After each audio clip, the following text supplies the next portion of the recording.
Hello, everyone. How are you? Welcome back to episode 150 of FLA Exposure. It's been a couple weeks, but we thought we'd get back on here. It's, like I said, probably 2 weeks since we've done an episode. And it's nice, episode 150, which is crazy hard to believe. We started this last March and basically bored, quarantine, bored as hell. Started it, and here we are 150 episodes later. Pretty cool. This episode sponsored by our good friends, a fantastic friend of the brand, Beat It Canada, beatitcanada.ca. Beat It, if you're looking for, it's basically, it's going to fall. It's Beat It, it's beet juice, nitrates, really good for your heart, blood flow. I take it in the middle of training, kind of like a BCAA, and works really good. And tastes really good too. So try it out. Anyway, let's get right into it here, folks. We have a really great show. Coming up tomorrow, not tomorrow, Friday. I don't even know what day it is. Friday, we have our Submission Kumite 2 edition coming up live on pay-per-view, and two athletes who are going to be competing in that Kumite are jumping on with us tonight. Super excited to be joined by two athletes who they've competed all over North America and multiple different promotions, grabbing belts, grabbing victories, and taking names along the way. And they're now living on the East Coast, training under Mr. Kent Peters down in Zombieproof, and super excited to have them on the Maritimes and on the circuit out here, and to see what they can add to the scene, which I believe is a lot. So let's bring them on. Miss Sarah Wilson and Mr. Jesse Opper. How are you? Hey. How's it going? Awesome. Thanks for coming on. How have you been? Awesome. Loving the rain down here. Yeah, it's a little bit different, but that's weird because I guess we'll get right into that. You're from British Columbia. Yeah. Yeah, we're from the Okanagan. In the Okanagan, it's like a deserty, tropical kind of climate, so we don't get a lot of winter or bad weather. Well, I guess, Jesse, you would be loving that, like you say, the rain, if it's awful dry out there. I notice a lot of videos that Sarah puts out there. You're always walking along the ocean. Is that a big thing for you? Like a big, obviously it's wet, but do you feel it in your bones? Everyone talks about on the East Coast, it's a different kind of moisture, different kind of cold. Do you feel it that way? Yeah, a little. I've never really lived by the ocean before, so it's everything's all a new experience down here. Like especially the wind, I definitely feel that in my bones. That's for sure. Nice. But how about you, Sarah? Yeah, the cold hits a little different. There'd be some days where I'd come inside and I'd just be like, holy frig, that was cold. And like look at the temperature, and that's -6. Like it felt like double digits for sure. Cold just feels like it sets in a little more.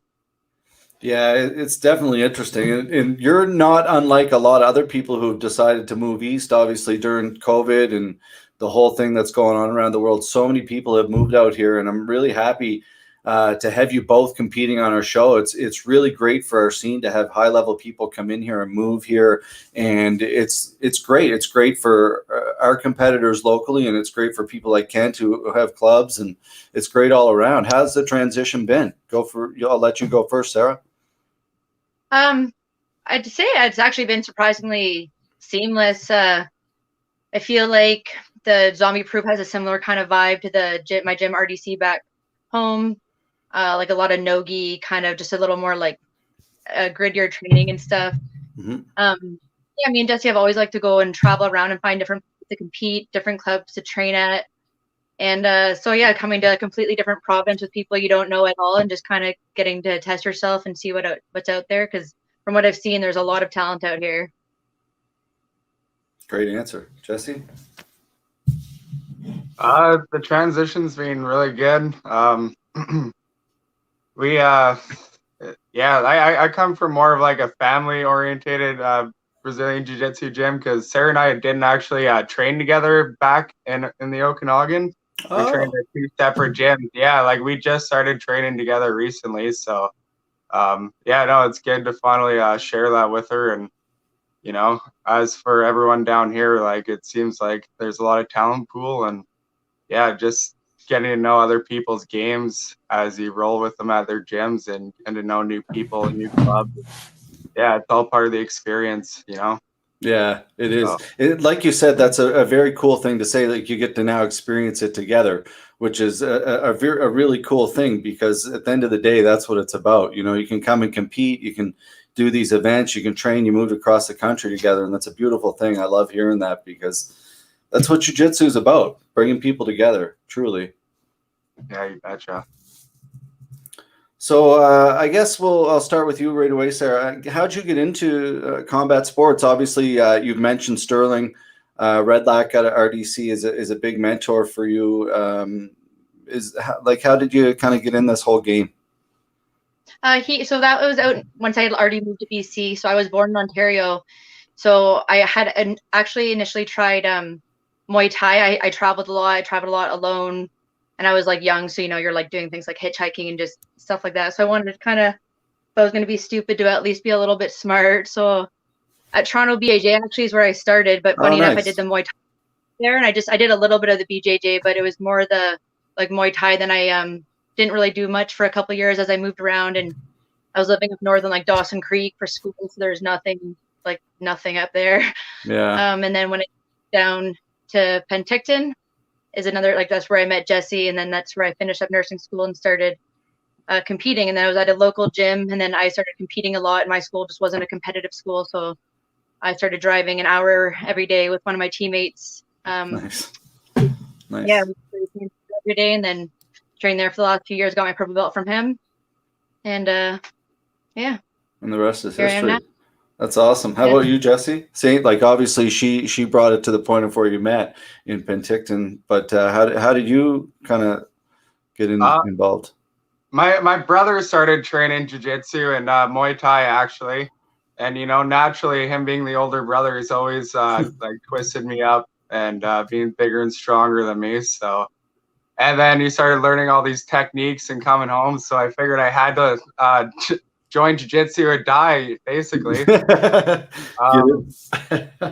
always grown up being a scrapper, I've always loved the competitive edge of fighting and testing myself. So finding jiu-jitsu has been a really big eye-opener, and testing myself mentally, physically. And nice.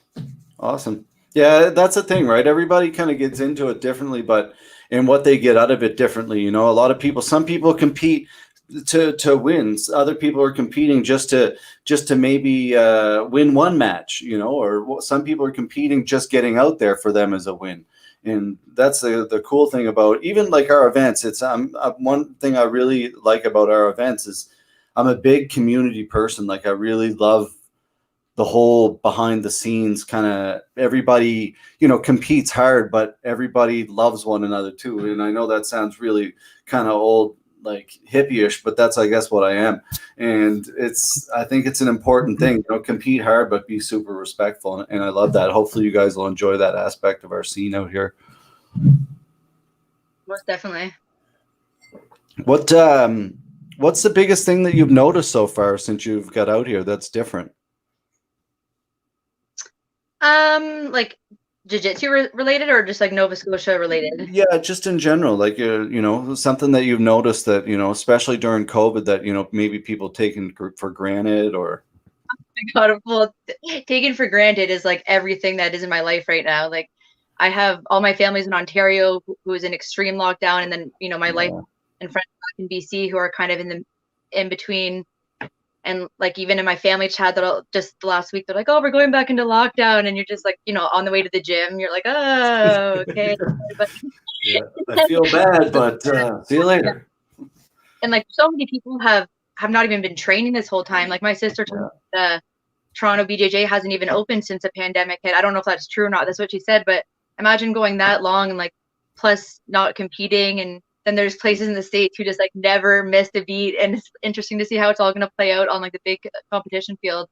Yeah, that's very well said, because there's other gyms too, like big high level names like in the sport that just kind of their gyms have just kind of folded and people have kind of dispersed. So it's kind of crazy to see all this, and we're super lucky being here on the East Coast. Like Jesse, like you're jumping into this competition, you jumped in as a kind of a last minute. Well, I shouldn't say last minute. Probably like a two weeks ago, I guess you've. But I wish I had known from the beginning that you did want to compete, because I would have thrown you right in from the beginning. So next time we know. But what are you like? When's the last time you competed? What are you looking to get out of this? Obviously the belt, but I haven't competed in a while, over a year and a bit, I guess now.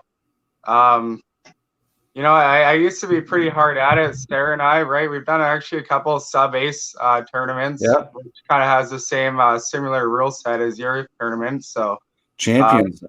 Yeah, so we're kind of like familiar with the rule set, and I've already won an absolute. I've got a belt. Another one wouldn't be nice. Nice. Wouldn't be so bad, right? So. Yeah, that's the thing, right? If that's exactly it. Like, if you're going to go in there, you might as well win. And Drew Weatherhead, he's a guy who does great stuff out there. And Drew, he's a great guy. He's great ambassador. He's a good ambassador for the sport. And he competed on a show we did in Edmonton at one point, and that was before he was quite popular then. Like, but now he's just kind of a different. He's kind of really taken off, which is good for him. Yeah. So that's the thing. I guess Alberta's gone back into lockdown. So, man, it sucks, because that's the thing. You think about all these people you've met along the journey, right? It's like, yeah. Yeah. What, who's, I guess we'll talk about, like, this weekend and, the format, and, now you haven't competed in a while, but now you're going to be competing for the first time in a while. There'll be, spectators in the crowd as well, and it'll be in a cage. So you guys knew that, right? Yeah. Okay, good. Oh man, did I not tell them it's in a cage? Yeah, so it is in a cage. But have you ever competed in a cage, Sarah? Or not like competed in a cage, but I've trained like with cages and like worked on, like, RDC was an MMA focused gym. We had a lot of MMA fighters there, so there's lots of wall work involved with our wrestling and stuff. So I feel pretty confident, and I'm actually kind of excited. I've never actually competed in a cage though, so I'm excited to see, like, either it could be a big factor or you just end up in the middle and don't even go near it, right? So you don't know. Yeah. How about you, Jesse? Well, I don't know how much cage work I should admit right now before the fights here. No, I haven't fought in a cage before, so it's a different dynamic. I'm looking forward to it though. It's kind of an interesting kind of thing, so. Yeah, and that's it. Like, you see certain guys or girls or whoever's more used to the cage obviously utilize it, but I'm a big believer in quick, like, submissions. A lot of, like, even look at a guy like Kent, like, got a lot of, like, really flashy, crazy stuff that he puts out there, and a lot of it is really, really good. And so when you're competing in this kind of a format, that kind of stuff really works. So it's, to me, I look at it as excitement, and you guys both have you're like superstars where you guys come from. A lot of followers. You're like a power couple. We just, I think the what's that called? Like the synergistic effect. You know what I mean? Like when you have friends who are like, "Oh, cool, you're doing it." Because we have a similar, like, friend groups, because the jiu-jitsu scene in Kelowna, where we're from and stuff. But so I think it's like even people who saw me and were like, "Oh, cool, I wouldn't pay $20 for her," and then they're like, "Oh, I'd pay $20 for both of them, though." It kind of Nice. That's well said, I guess. And did you guys know that Levi, who was competing in the bracket as well, and Charlene are a couple? So yeah, maybe in the future we'll have a tapper tag match or something. Did you ever see that, Jesse? What we did one time, tapper tag? No. It was madness. So it was like it was tag jiu-jitsu, but it wasn't in a cage. It was on mats. So the person outside, they couldn't, like, you could only tag, but the person on the outside, they could box out. Like the two teammates, they could box out like basketball. So you could block the tag, kind of thing. It was outrageous. Oh yeah. Okay. It was like a circus show. It was crazy, but yeah, we're lucky. Those are kind of fun though, you know. You gotta like kind of throw a little cork in it once in a while and have fun with it. So Yeah, we enjoyed it. It was fun. We looked at some one time maybe doing uh, a kind of like 30-person kind of like Royal Rumble kind of thing. okay, yeah. But anyway, we're getting ridiculous here now. So, Sarah, let's talk about your match a little bit coming up. Charlene is a purple belt in the local scene. She trains out of Abaya. Do you know much about her, or no? Probably not. No, I don't. That's the kind of cool thing, just getting to be fresh in the whole like situation. I've heard good things about her from you and some like Kent Peters, some other people from my club who have met her before. But yeah, I'm really excited. Yeah, she's a nice person, a really good representative of the sport here, and super tough too. So as soon as I found out you were out here, I was like, "What? Another purple belt's out here?" It's awesome. It really is, and hopefully the jiu-jitsu scene will really kind of pick up here again. There's a couple other people who do tournaments out here and do a good job. So hopefully there's a lot of action for everybody, I guess. What would you, I guess, starting with Jesse, how would you describe, well, I guess maybe you don't want to talk about this so much. You don't want to give it all away, but like, what's your style? If you had to like kind of describe yourself and. Honestly, like that's the thing. I don't really like have a style. I'm just I fight with my heart, man, you know, like I just go with the flow and what I see available to me. I don't really have much of a game plan. Nice. I never really have. I just do what my body tells me to do, and I just really have no quit in me. So that's how I've been successful before in the past. Yeah, I'm the same way because I don't have any game plan like at all. I just kind of do whatever, and I think that's an interesting. Do you drill a lot? Lately, yeah, more, yeah, whenever I can. You know, I've been I've been bad with it in the past, but Yeah, I make them drill all the time with me. yeah, actually, that's pretty much what I'm trying to say. She's been forcing me to, so. but that's good, having having a partner there like that actually pushes you and because I know like I hate drilling. I hate it.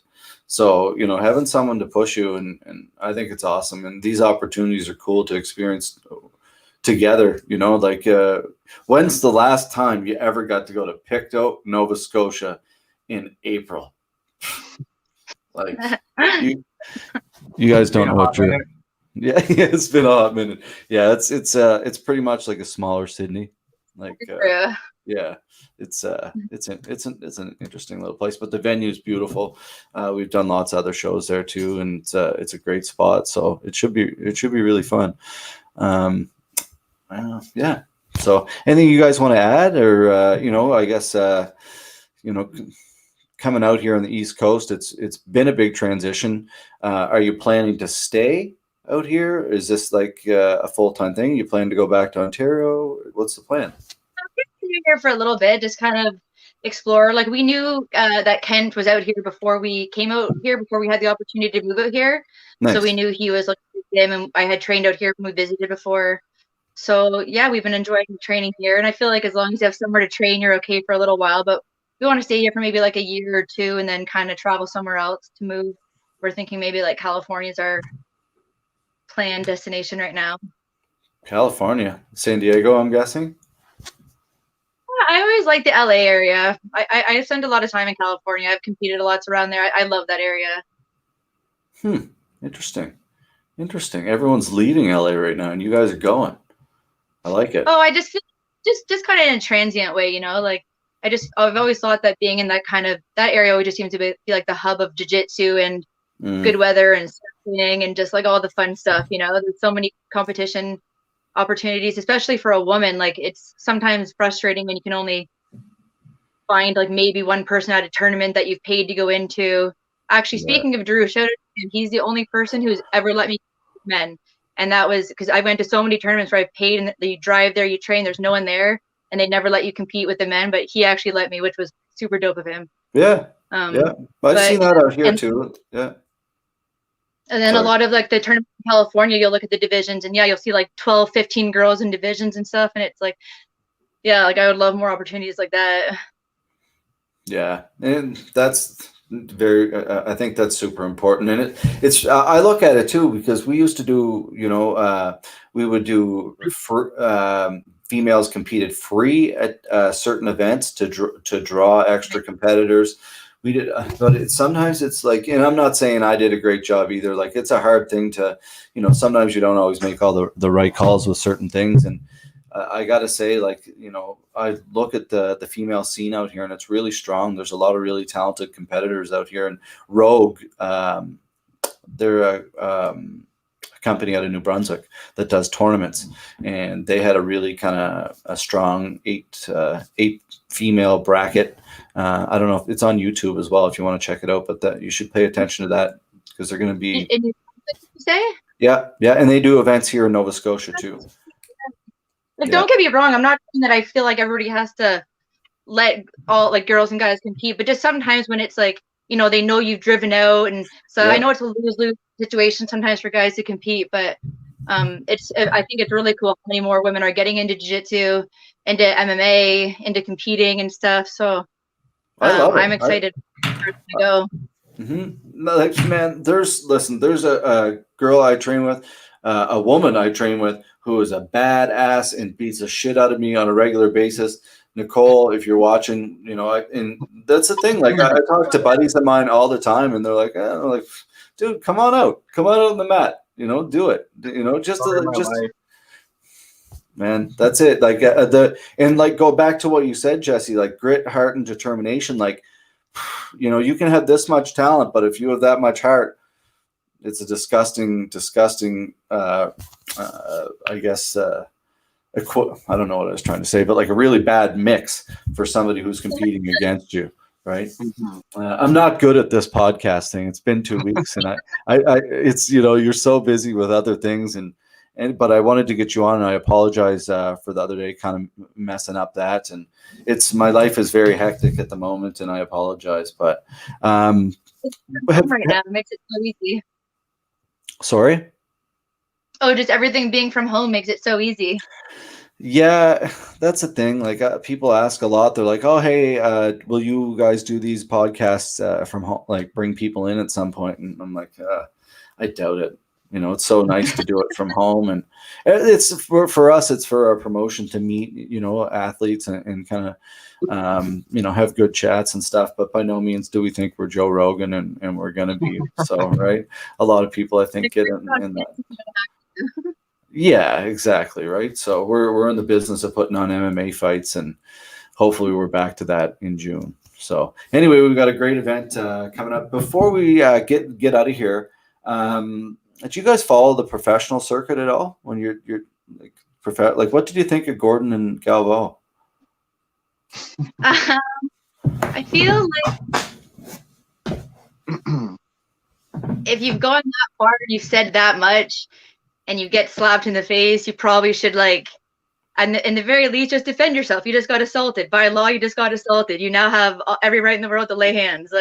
And that's, but whatever. But he has Jesus and he forgave him, so nothing to worry about. What do you think, Jesse? Yeah, well, he definitely took that slap. But I don't really have much to say, man. Don't really care much for that kind of shit. Yeah, well said. Nobody's got time for that. But on the other hand, Galvao did, apologize, and everyone kind of thought he was being a little pussy about it. But I think he was pretty straight up to the point and just kind of said what needed to be said. I thought that was pretty cool of him, and Gordon's gonna be Gordon, I guess. Like young and dumb. It's I didn't like it either. I'm not a fan of that kind of stuff. Well said. It's like exactly what I said earlier. Like I can't putting these events on at the end of the day, at the end of these events, if everybody goes home and nobody's hurt, man, what a great day for us. Like that's what it's about. Somebody won, everybody had a great day, and nobody got hurt. Like, and that's just the beauty of what everything that goes on. And I'm stoked for you guys to experience it on Friday, because it's a great environment. So before we get out of here, advice for athletes, kind of possibly thinking about moving, whether it's clubs or moving across the country to a different club. Any advice for people like that? Start with you, Sarah.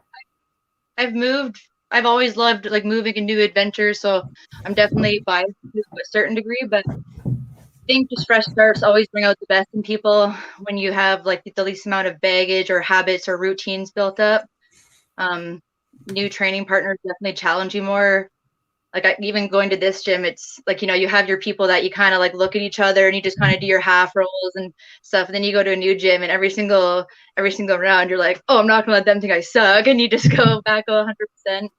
But I think new experiences are always worth it, and I feel like at the end of life, like really, it's just experiences is all you get to keep at the end. So true, so true. I couldn't agree more. Like that you can't take anything with you, so you might as well enjoy it while you're here. Jesse? It is a bit of a touchy subject. Like, some people, like, I started training, like I said, because of my brother, and we kind of got roots in that gym, right? And Sarah was training at another gym when I met her, and it just kind of stayed that way. So, I felt like moving to another gym is good. It grew me as a jiu-jitsu person, and like I think it's healthy to just continue to learn, and you can't like let stuff like that hold you back, thinking that your coach is going to be mad at you or people are going to be upset with you. It's all about your growth, about jiu-jitsu. At the end of the day, like all these tournaments are just about growth to getting to your black belt.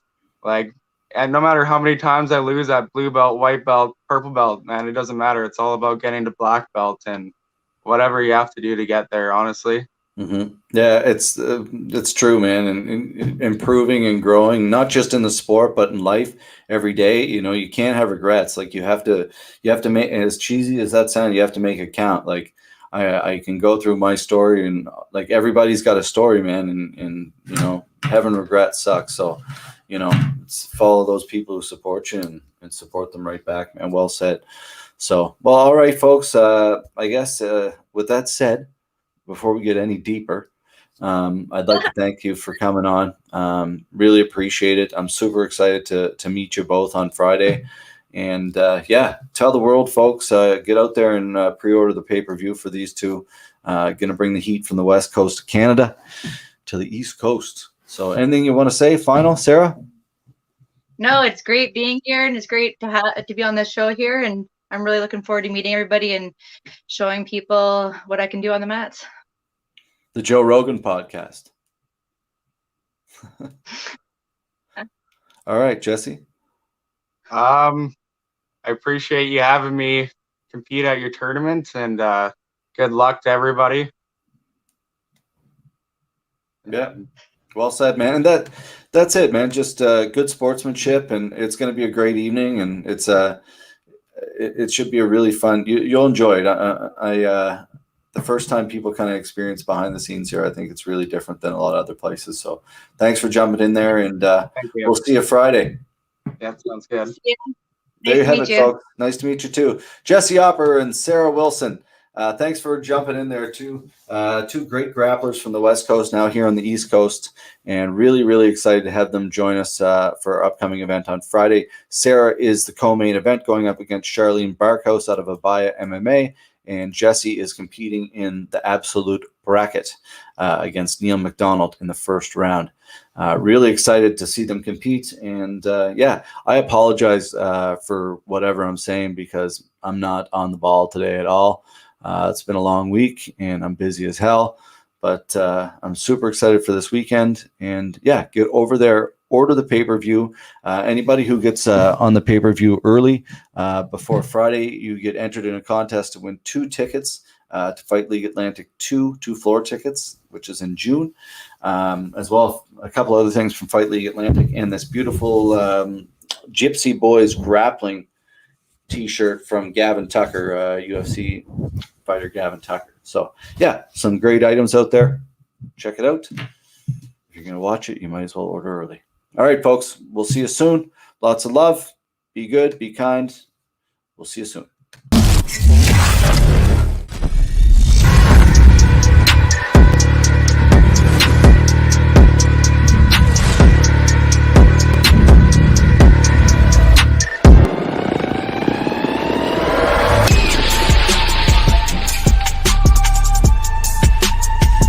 Oh, but he's on the neck.